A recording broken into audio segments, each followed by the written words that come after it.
Welcome back, friends. In this video we are going to see about the IPO details of Shyam Metallics. Shyam Metallics and Energy Limited, shortly known as SMEL, is India's one of the leading integrated metal producer. The company is primarily engaged in the production of long steel products such as iron pellets, sponge iron, steel billets, TMT, structural products, wire rods and ferroalloys. As of Feb 2021, it is India's largest producer of ferroalloys in terms of installed capacity and the fourth largest player in the sponge iron industry.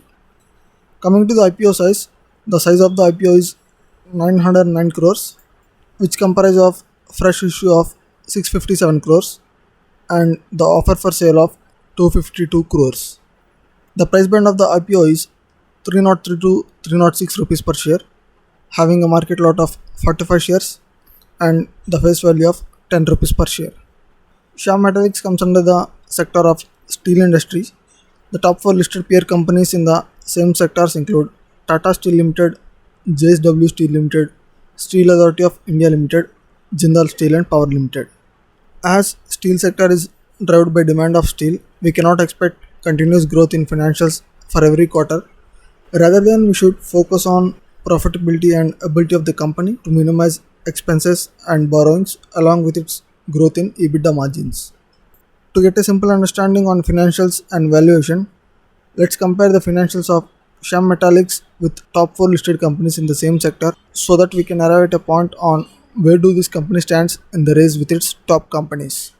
So here is the financial data of top 4 companies along with the Shyam Metallics.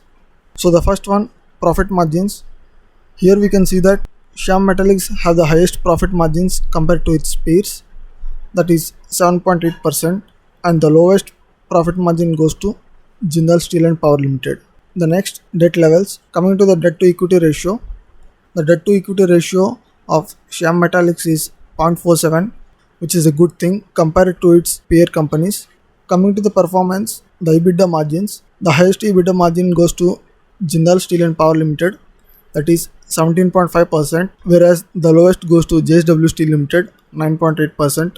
The Shyam Metallics have EBITDA margins of 14.49%, which is a good thing, and it stood the top 3 in the performance when compared to all these companies. Coming to the valuation, the price to earnings ratio of Shyam Metallics is 11.8.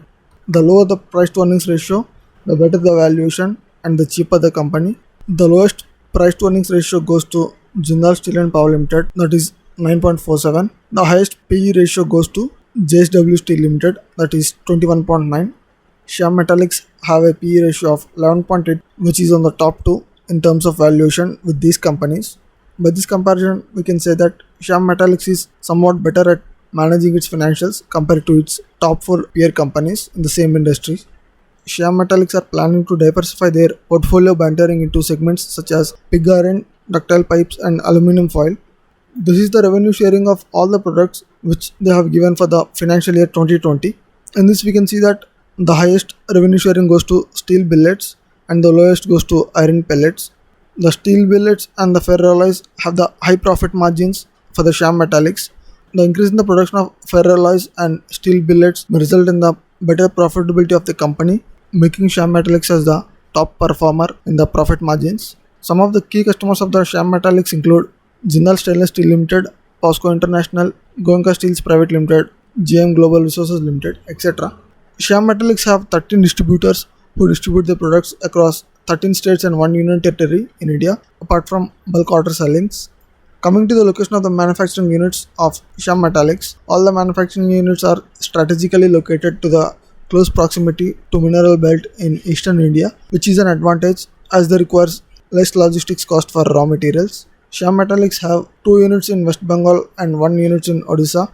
The Sambalpur and Jamuria plants have the production facility for TMT bars, iron pellets, sponge iron, steel billets, wire rods and structurals, along with ferroalloys and captive power plants. The Mangalpur plant in West Bengal have the facility for sponge iron and ferroalloy along with the captive power plant. So this is the capacity of all the products which the Shyam Metallics are producing, and this is the proposed expansion where the Shyam Metallics are proposing for the expansion of these products. Let us do the SWOT analysis of Shyam Metallics. Coming to the strengths, location near to the mineral rich states and steel demand in these states is a greater strength for Shyam Metallics. Also, the in-house captive power plant meets 90% of the power requirement, making it as a self-sufficient. The grid power at these locations cost 5 rupees to 7 rupees per unit. The in-house power plant gives it 2 rupees per unit, which is one-third reduction in the power expense. Better profit margins compared to peers is also a greater strength for this company. The higher interest coverage ratio compared to peers is a greater strength for this company. Also, the integrated operation facility of all the plants is a greater strength, which minimize the expenses. Coming to the weakness, promoters of the company are party to certain criminal proceedings. The complaints may potentially cause negative publicity, thereby affecting the reputation of business and the financials. Shyam Metallics are required to pay liquidated damages to some of the suppliers of coal and chrome ore in the event they do not lift a specified percentage of the annual contracted capacity. Shyam Metallics do not have long-term agreements with their customers, which would have a material adverse effect on the business.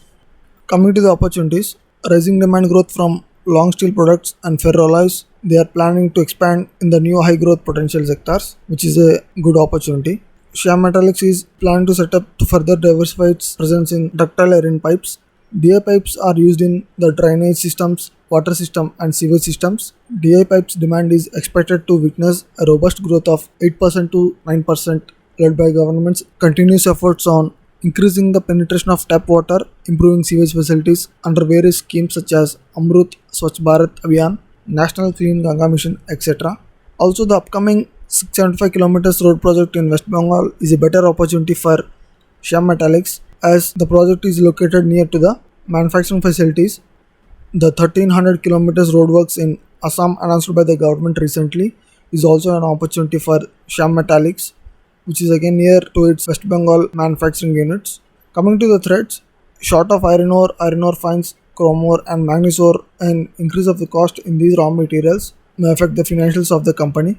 The decrease of the steel price in the market is a threat not only for the Shyam Metallics but also for all the companies in the same sector. Maximum resources are mainly concentrated in East India. West Bengal and Odisha caters to 30 to 40% of the production revenue. The cyclones, blockage of roads, and any delay in the logistics may affect the production. Coming to the conclusion, Shyam Metallics is a short-term stock at present. Depending on the expansion of the product portfolio into pig iron, ductile iron pipes, and aluminum foils, we can expect a growth and then later on consider this as a long-term stock. Also, from financials, we can see that Shyam Metallics is good at meeting their demand, thereby getting better profit margins compared to the listed peer companies and maintaining the lower debt levels by maintaining good financials. Their promoters are curious in entering new markets for prosperous growth of the company. Steel sector has a season demand like in monsoon seasons. Demand of the steel will be less due to halt or slowage in the construction works. This is the perfect time to launch IPO for this company. In my personal view, this IPO is a buy rating for listing gains. Later on, the announcement of the entry into new markets shall make this stock a long-term thing.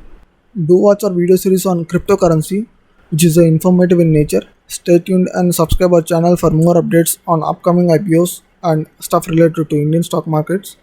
Thanks a lot for watching the video. Happy investing.